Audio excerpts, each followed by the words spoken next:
Hi மைவித்திரி மக்களே. இன்றைக்கி சக்தி ஆனந்தலுக்கு fail கிடச்சிருக்கு, பெயில் ரிலாக்ஸேஷன் கிடச்சிருக்கு. இந்த நியூஸ் எல்லோரும் கொண்டாடுங்க அப்படின்னு சொல்லி எவனோ ஒருத்தன் பொருளையை கிளப்பி விட்டான். அந்த பொருளையை நம்பி எல்லோரும் மைவித்திரி மக்கள் எல்லோரும் ரொம்ப சந்தோஷமாக இருக்காங்க. எவன் கிளப்புனான்னு தெரில. காலையிலேருந்து அது நியூஸாக ஓடிக்கிட்டு இருக்கு. நானும் என்னடா அது நம்ம டெய்லி செக் பண்ணிகிட்டு இருக்கோமே கேஸ் ஸ்டேட்டஸு, எதாவது ஹியரிங் வந்தால் பார்த்துடலாமே, ஹியரிங் எதுவும் வந்த மாதிரியே ஒன்றுமே தெரியலையே அப்படின்னு சொல்லிட்டு உடனே போய் நான் செக் பண்ணேன். சரி நம்ம கோர்ட்டில் போய் செக் பண்ணி ஆன்லைனில் செக் பண்ணி பார்த்துருவோம், நம்மளும் சும்மா இப்போ எதுவும் வந்துருச்சுன்னு சொல்லி அடுத்தவன் சொன்னான்னு சொல்லி நம்மளும் அப்படி சொல்லிடக்கூடாது அப்படின்றக்காக செக் பண்ணி பார்த்தேன்.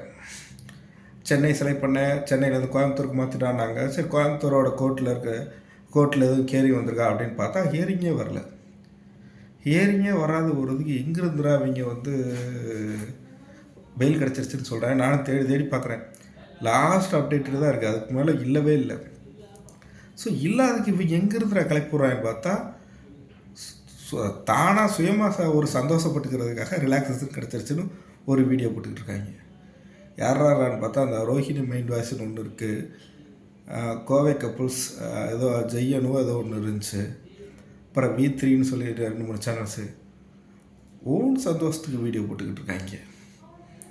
என்னடா அதில் கிடைக்க போகுது உங்களுக்கு? அதான் கிடைக்கலையே.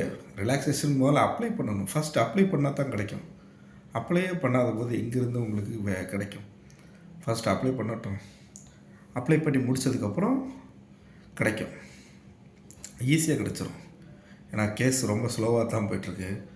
அதனால் ரிலாக்ஸேஷன் கிடைக்கிறதுல ஒரு பெரிய விஷயமே இருக்காதுன்னு நினைக்கிறேன். ஸோ கேஸ் ரொம்ப ஸ்லோவாக போய்ட்டுருக்கு. பெயில் டேரக்டருக்கு பெயிலு இன்னும் 27ஆந்தேதி மாற்றிட்டதாக கேள்விப்பட்டேன். அவங்களுக்கெல்லாம் 21 டேரக்டருக்குமே இன்னும் நாளாகும். ஸோ ரிலாக்ஸேஷனுக்கு முதல்ல ஃபஸ்ட்டு அப்ளை பண்ண சொல்லுங்கள். அப்ளையே இன்னும் பண்ணலை. ஃபஸ்ட்டு அப்ளை பண்ணட்டும்.